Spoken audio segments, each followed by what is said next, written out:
Hello दोस्तों, आप सबों का स्वागत है इतिहास की दुनिया 99 पर। मैं यहाँ पर अभी मेरा मॉडर्न हिस्ट्री का सीरीज चल रहा है, जिसमें मैं हर रोज़ आपको 25 एमसीक्यू बताता हूँ। तो आज भी मैं आपको 25 एमसीक्यू बताऊँगा जो आज तक किसी न किसी एग्जाम में पूछा गया है। मेरा पहला क्वेश्चन आपके सामने में है, R.M. वर्ड और J.M. थॉमसन कौन सी भू राजस्व व्यवस्था से संबंधित है? इसका राइट ऑप्शन 2 हो जाएगा महलवाड़ी व्यवस्था। चलिए कुछ क्वेश्चन को और जानते हैं। अगर आपसे पूछे कि महलवाड़ी व्यवस्था कितना प्रतिशत भूमि पर लागू था, तो तब आपका आंसर आएगा 19% भूमि पर। अस्थायी बंदोबस्त पूछे कितना प्रतिशत भूमि पर लागू था, तो ये 51% भूमि पर लागू था। वहीं अगर पूछे अस्थायी बंदोबस्त को हम लोग किस नाम से जानते हैं, इसे सूर्यास्त का नियम के नाम से भी जानते हैं। वहीं अगर रैयत का अर्थ पूछे क्या होता है, तो बताना है किसान होता है। फिलहाल इस क्वेश्चन से आप इतना याद रखें, ज़रूरत पड़ने पर मैं आगे और भी बताऊँगा। चलिए दूसरा प्रश्न आपके सामने में है, भारत की विदेश नीति आधारित है। ऑप्शन 1 है गुटनिरपेक्षता की नीति पर, ऑप्शन 2 है अलगावे की नीति पर, ऑप्शन 3 है विश्व पर प्रभुत्व की नीति पर, ऑप्शन 4 है हस्तक्षेप की नीति पर। तो इसका राइट आंसर हो जाएगा गुटनिरपेक्षता की नीति पर। तो गुटनिरपेक्षता की नीति क्या होता है, मैं आपको बताता हूँ। जब कोई भी देश किसी देश से युद्ध करता है तो उसका साथ बहुत सारा देश देता है। तो लेकिन हम लोग का जो नीति है, हम लोग रहते हैं गुटनिरपेक्ष रहते हैं। चाहे तुम लोग कटो मरो चाहे कुछ भी हो, हम लोग किसी का साथ नहीं देंगे, हम लोग न्यूट्रल रहेंगे। इसी को हम लोग बोलते हैं गुटनिरपेक्षता। उम्मीद करते हैं कि आपको समझ में आया होगा। बढ़ते हैं नेक्स्ट क्वेश्चन की ओर। क्वेश्चन 302 है। 302 तो ये सेमी क्वेश्चन था। 303 है, 1861 के भारतीय परिषद अधिनियम के समय वायसराय कौन था? तो 1861 के भारतीय परिषद अधिनियम के समय जो वायसराय था वो कौन था? वो था लॉर्ड कैनिंग था। लॉर्ड कैनिंग से आप क्या क्वेश्चन याद रखिएगा, आप ये क्वेश्चन याद रख लीजिएगा। लॉर्ड कैनिंग ये वही व्यक्ति था जो 1857 के समय भारत का वायसराय था। 1857 के विद्रोह के समय, आप ये बात याद रख लीजिएगा। और 1857 का विद्रोह का अगर चुनाव चिन्ह पूछे तो आपको बताना है कमल प्लस चपाती। कमल प्लस चपाती या रोटी जो भी बोलिएगा सेम ही होगा। कमल प्लस चपाती इसका चुनाव चिन्ह था। अगर पूछे 1857 का क्रांति कहाँ से शुरू हुआ था, तो आप बताइएगा कि मेरठ छावनी से शुरू हुआ था। फिलहाल आप इतना याद रखिएगा। चलिए बढ़ते हैं नेक्स्ट प्रश्न की ओर। 304 नंबर का प्रश्न है, निम्नलिखित में से किसने रोलेक्ट एक्ट को काला कानून कहा था? तो रोलेक्ट एक्ट को काला कानून मोहनदास करमचंद गांधी ने कहा था। किसने कहा था? यानी कि महात्मा गांधी ने कहा था कि ये काला कानून है। और रोलेक्ट एक्ट कब आया था? रोलेक्ट एक्ट यानी काला कानून कब आया था? तो आया था 19/3/1919, यानी कि 19 मार्च 1919 को रोलेक्ट एक्ट कानून आया था। और इसको बिना वकील बिना दलील का कानून भी कहा जाता है, क्योंकि इसके तहत अगर किसी को गिरफ्तार कर लिया जाता था तो आपको ना वकील कर सकते हैं ना कहीं पे दलील कर सकते हैं, इसलिए इसको बिना वकील बिना दलील का कानून भी कहा जाता है। और भगत सिंह को याद रखिएगा, इसे शहीद आजम के नाम से जाना जाता है। क्वेश्चन पूछेगा कि शहीद आजम किसे कहा जाता है, तो भगत सिंह को। किसे कहा जाता है? भगत सिंह को कहा जाता है। मदन मोहन मालवीय से याद रखिएगा, इसे महामना के नाम से जाना जाता है। किस नाम से? महामना के नाम से। इन्होंने BHU का स्थापना किया था, बनारस हिंदू यूनिवर्सिटी। इतना क्वेश्चन आप याद रखिएगा। चलिए नेक्स्ट प्रश्न आपके सामने में है, आर्य समाज के संस्थापक कौन थे? तो आर्य समाज का संस्थापक पूछ रहा है कौन था, तो इसका राइट आंसर ऑप्शन 3 होगा, दयानंद सरस्वती। पूछेगा कि आर्य समाज का स्थापना इन्होंने कब किया था, तो 1875 में किया था। पूछेगा कहाँ किया था, तो मुंबई में किया था। कहाँ किया था?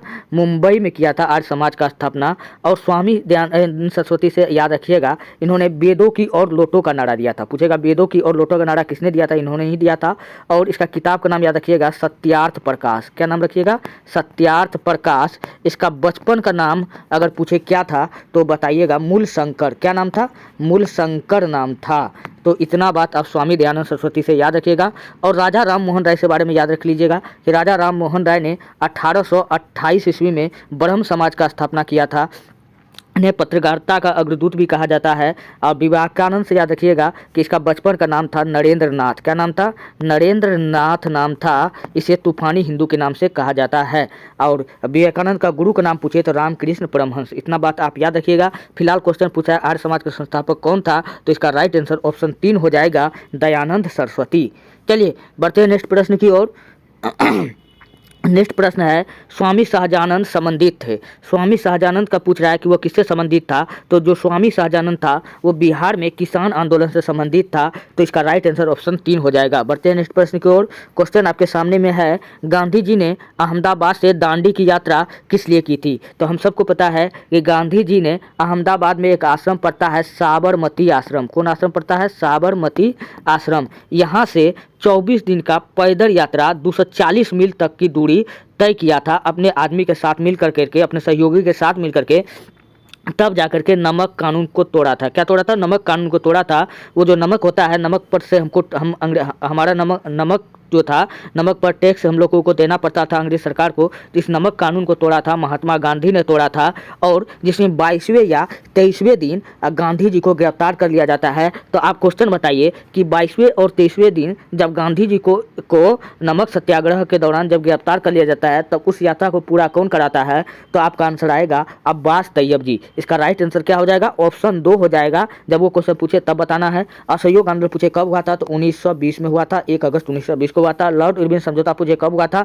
तो यह हुआ था 1931 में हुआ था। पूछेगा कहाँ हुआ था? तो दिल्ली में हुआ था। इसलिए लॉर्ड इरविन समझौता को हम लोग दिल्ली समझौता के नाम से जानते हैं। इतना क्वेश्चन आप याद रखिएगा। बढ़ते हैं नेक्स्ट प्रश्न की ओर। क्वेश्चन है, तुम मुझे खून दो मैं तुम्हें आज़ादी दूंगा। पूछा है कि ये नारा किसने दिया था। तो ये नारा दिया था तुम मुझे खून दो मैं तुम्हें आज़ादी दूंगा, यह नारा दिया था सुभाष चंद्र बोस ने दिया था। किसने दिया था? सुभाष चंद्र बोस। इसका और भी नारा याद रखिएगा। पूछेगा जय हिंद, पूछेगा जय हिंद का नारा किसने दिया था? तो सुभाष चंद्र बोस ने दिया था। और याद रखिएगा दिल्ली चलो, क्या रखिए याद रखिएगा, दिल्ली चलो का नारा किसने दिया था? तो सुभाष चंद्र बोस ने दिया था। इसका जन्म पूछे बताना है 1897 ईस्वी में। 1897 ईस्वी में उड़ीसा के कटक में हुआ था। कहाँ हुआ था? उड़ीसा के कटक में हुआ था। तो इतना बात आप इनसे याद रखिएगा। और क्या याद रखिएगा कि 1939 ईस्वी में, 1939 ईस्वी में इन्होंने फॉरवर्ड ब्लॉक का स्थापना किया था। ये भी बात आप याद रखिएगा। और कुछ नारा है तो आप मंगल पांडे का अगर नारा पूछे क्या है तो बताना है मारो फिरंगी को, मारो फिरंगी को। भगत सिंह का जानबे करते हैं इनकलाब जिंदाबाद। तो इतना बात आप याद रखिएगा। फिलहाल कुछ पूछ रहा है कि तुम मुझे खून दो मैं तुम्हें आज़ादी दूंगा, यह नारा किसका था? सुभाष चंद्र बोस। फिर से आप रिवीजन कीजिए। सुभाष चंद्र बोस का जय हिंद, दिल्ली चलो, तुम मुझे खून दो मैं तुम्हें आज़ादी दूंगा, ये सब नारा पूछे किसका है? तो सुभाष चंद्र बोस का है। तो इसलिए इसका राइट आंसर क्या हो जाएगा? ऑप्शन 3 हो जाएगा। चलिए नेक्स्ट प्रश्न आपके सामने है, प्रधानमंत्री लाल बहादुर शास्त्री ने किस समझौता पर हस्ताक्षर किया था।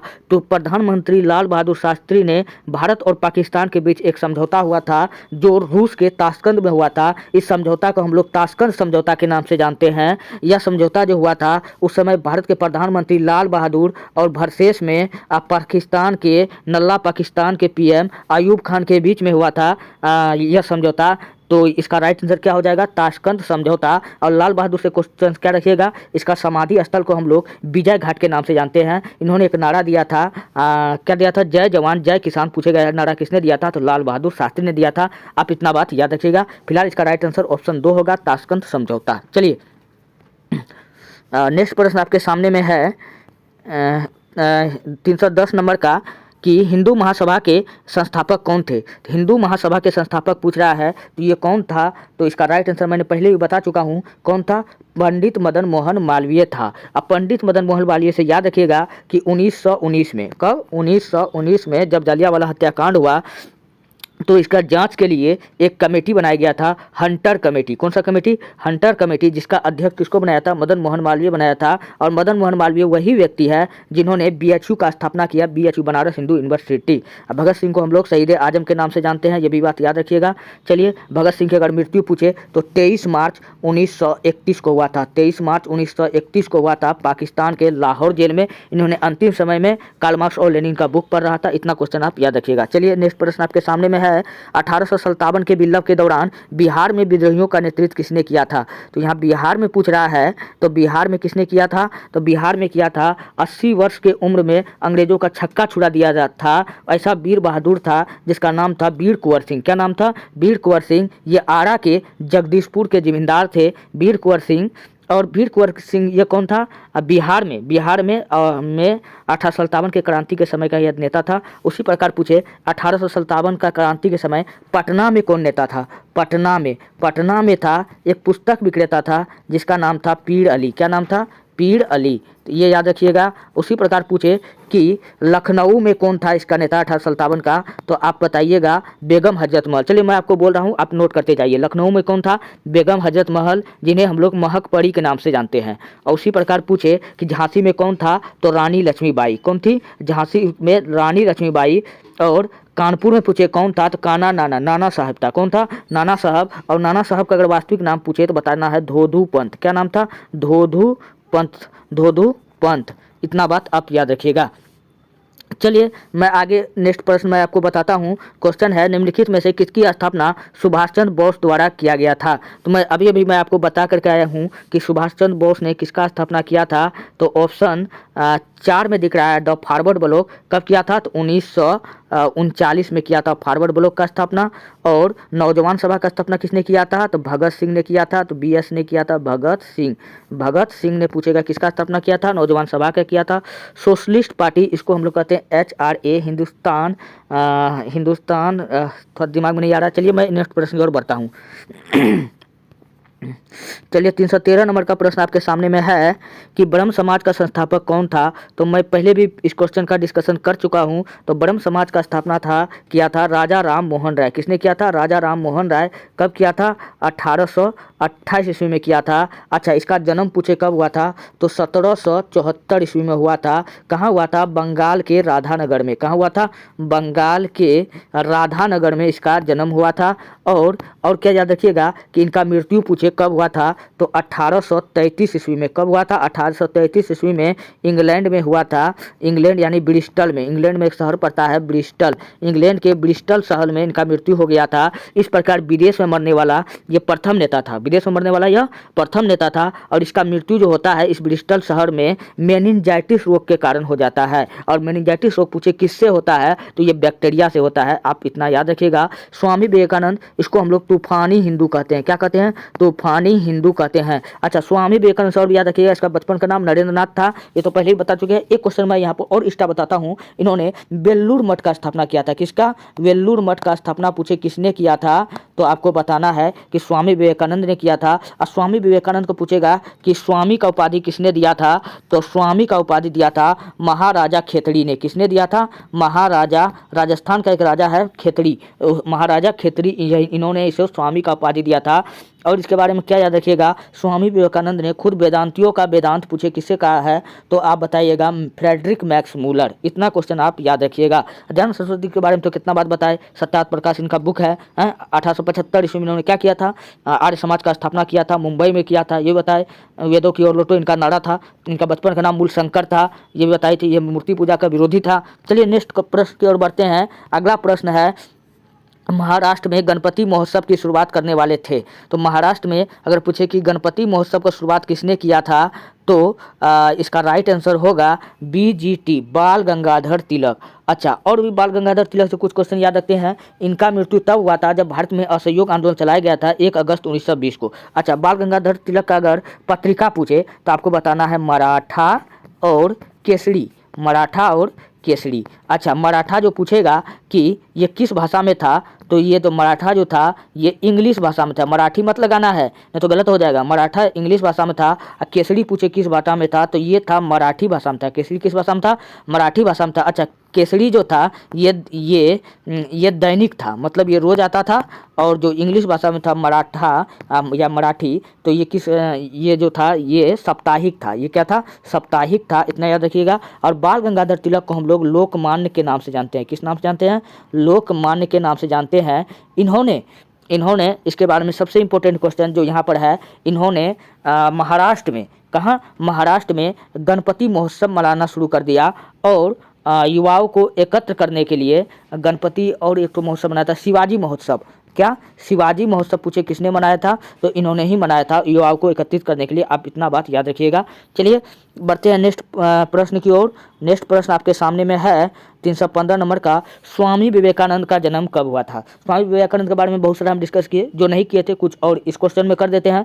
चलिए इसका राइट आंसर होगा 12 जनवरी 1863 ईस्वी को। कब हुआ था? 12 जनवरी 1863 ईस्वी को उनका जन्म हुआ था। और 12 जनवरी को हम लोग मनाते हैं राष्ट्रीय युवा दिवस। इसलिए हम लोग 12 जनवरी को हम लोग मनाते हैं राष्ट्रीय युवा दिवस। पूछे कब मनाया जाता है, तो 12 जनवरी को मनाया जाता है, आप इतना याद रखिएगा। चलिए 316 नंबर का प्रश्न आपके सामने में है, बंगाल विभाजन के तुरंत बाद के क्रम में निम्न में से कौन सा घटना हुआ था। हम सबको पता है कि बंगाल विभाजन जो हुआ था 1905 ईस्वी में हुआ था। अंग्रेज अधिकारी कौन था, लॉर्ड कर्जन के समय में। कब हुआ था, लॉर्ड कर्जन के समय में हुआ था 1905 ईस्वी में। वही रोलेट एक्ट जो हुआ था 1919 ईस्वी में। सूरत अधिवेशन पूछे कब हुआ था, तो 1907 में हुआ था, 1907 में हुआ था। मुस्लिम लीग की स्थापना पूछे कब हुआ था, तो 1906 में हुआ था। तो पूछ रहा है कि बंगाल विभाजन के तुरंत बाद के क्रम में निम्न में से कौन सा घटना हुआ था। तो बंगाल हुआ था 1905 में, तो 5 के बाद में 1906 में कौन हुआ था, मुस्लिम लीग का स्थापना हुआ था। सूरत तो 1907 में हुआ था, ये तो होगा नहीं, ये तो होगा नहीं, ये तो 1919 में हुआ था रोलेट एक्ट। तो इसका राइट आंसर हो जाएगा मुस्लिम लीग का स्थापना कब हो जाएगा, 1906 ईस्वी में।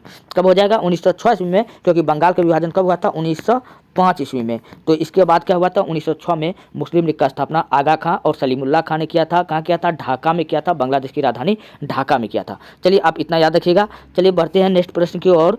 क्वेश्चन है मेरा 316 हो गया।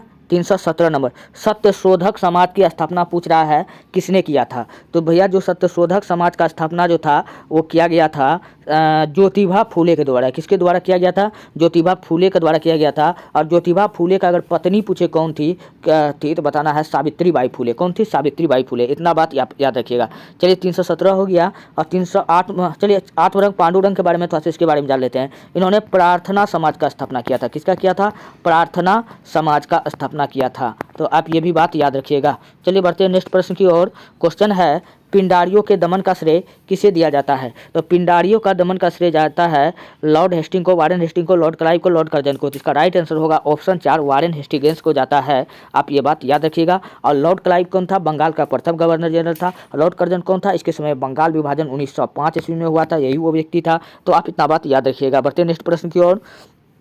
नेक्स्ट प्रश्न, राष्ट्रीय शिक्षा की सार्जेंट योजना कब हुआ था। तो राष्ट्रीय शिक्षा की सार्जेंट योजना जो हुआ था वो कब हुआ था, तो वह हुआ था 1944 ईस्वी में। कब हुआ था, 1944 ईस्वी में। 1939 में क्या हुआ था, मैंने अभी आपको बताया कि सुभाष चंद्र बोस ने फॉरवर्ड ब्लॉक का स्थापना किया था। और 1945 में क्या हुआ था, 24 अक्टूबर 1945 ईस्वी को संयुक्त राष्ट्र संघ की स्थापना किया गया था। और 1937 में सुभाष चंद्र बोस 1937-38 में कांग्रेस के त्रिपुरी अधिवेशन में भाग लिया था। आप इतना बात याद रखिएगा। ये क्वेश्चन बिहार स्टेट परीक्षा में पूछा जा चुका है। चलिए नेक्स्ट प्रश्न की ओर हम लोग बढ़ते हैं। क्वेश्चन आपके सामने है, कूका आंदोलन के सूत्रधार कौन थे। तो कूका आंदोलन का पूछ रहा है कि सूत्रधार कौन थे। तो कूका आंदोलन का सूत्रधार था राम सिंह कूका। कौन था, राम सिंह कूका। तो इसका राइट आंसर हो जाएगा ऑप्शन 3 हो जाएगा। अब चलिए थोड़ा फास्ट में चलते हैं क्योंकि बहुत टाइम हो चुका है।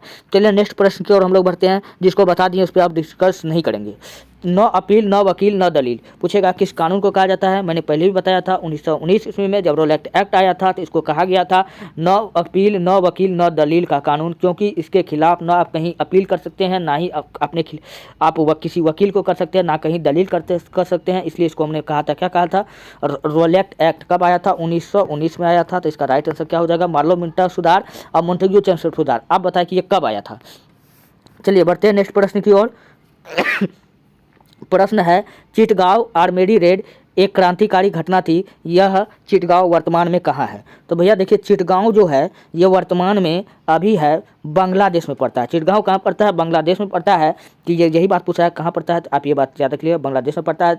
अगर क्वेश्चन पूछे पाकिस्तान शब्द का जन्मदाता कौन है, तो आपको बताना है चौधरी रहमत अली। क्या बताना है, चौधरी रहमत अली। उसी प्रकार पूछे अंडमान निकोबार को कार निकोबार से कौन सा चीज़ अलग करता है, तो आपको बताना है 10 डिग्री चैनल। क्या बताना है, 10 डिग्री चैनल।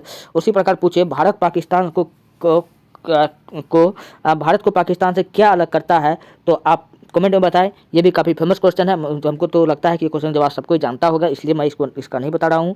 चलिए, बंगाल के अंतिम गवर्नर जनरल पूछ रहा है, तो बंगाल का अंतिम गवर्नर जनरल कौन था? तो बंगाल का अंतिम गवर्नर जनरल था लॉर्ड विलियम बेंटिक। कौन था? लॉर्ड विलियम बेंटिक था। इन्होंने 1829 ईस्वी में राजा राम मोहन राय की सहायता से सती प्रथा का अंत किया था। आप इतना बात याद रखिए। लॉर्ड क्लाइव ये बंगाल का प्रथम गवर्नर जनरल था, आप ये बात याद रखिएगा। बढ़ते हैं नेक्स्ट प्रश्न की ओर। क्वेश्चन है, सरदार वल्लभ भाई पटेल के नेतृत्व में बारदोली आंदोलन कब हुआ था? हम सबको पता है कि 1919 में क्या हुआ था? 1919 में हुआ था, अभी आपको रोलेक्ट एक्ट हुआ था। और 1930 में क्या हुआ था? सविनय अवज्ञा आंदोलन हुआ था। और 1942 में भारत छोड़ो आंदोलन हुआ था। कब हुआ था? भारत छोड़ो आंदोलन हुआ था। और 1928 में क्या हुआ था? बारदोली सत्याग्रह हुआ था। क्या हुआ था? बारदोली सत्याग्रह हुआ था। बारदोली कहाँ पड़ता है? गुजरात में पड़ता है। तो महात्मा गांधी ने इस सत्याग्रह में महात्मा गांधी को बुलाया गया था, लेकिन महात्मा गांधी की तबीयत खराब हुआ तो इन्होंने सरदार पटेल को भेज दिया। सरदार पटेल गया वहाँ पर किसान को हक दिलाने के बाद में वहाँ का जो स्थानीय लोग था वो बोला कि महात्मा गांधी जी आप सरदार पटेल जी को कुछ कहिए। तो गांधी जी ने बारदोली की ओर से, बारदोली की महिला की ओर से कहते हुए बोला था कि ये सरदार को, ये वल्लभ भाई पटेल नहीं है, कोई सरदार है। इसलिए पूछा जाता है कि सरदार वल्लभ भाई पटेल को सरदार की उपाधि किसने दिया था? तो MG महात्मा गांधी ने दिया था। अगर ऑप्शन में ये न आए तो आपको लगाना है बारदोली की महिला। क्या लगाना है? बारदोली की महिला। आप इतना याद रखिएगा। चलिए, 325 नंबर का प्रश्न है। 325 नंबर का प्रश्न आपके सामने में है। 1857 में बिरजिस कादिर का संबंध कहाँ से था? तो चलिए, इस क्वेश्चन का तो हम कल बतेबे करेंगे, क्योंकि हर रोज़ मैं 25 क्वेश्चन करवाता हूं, तो 325 से आगे कल हम 350 तक बताएंगे। तो फिलहाल अगर दोस्तों वीडियो अगर अच्छा लगता है तब आप हमारे चैनल को कर दीजिए सब्सक्राइब और वीडियो को कर दीजिए लाइक। जहां जितना हो सके अपने दोस्तों में इस वीडियो को भेजिए। अब मिलते हैं नेक्स्ट वीडियो में। धन्यवाद। तब तक आप स्वस्थ रहे, मस्त रहे। धन्यवाद।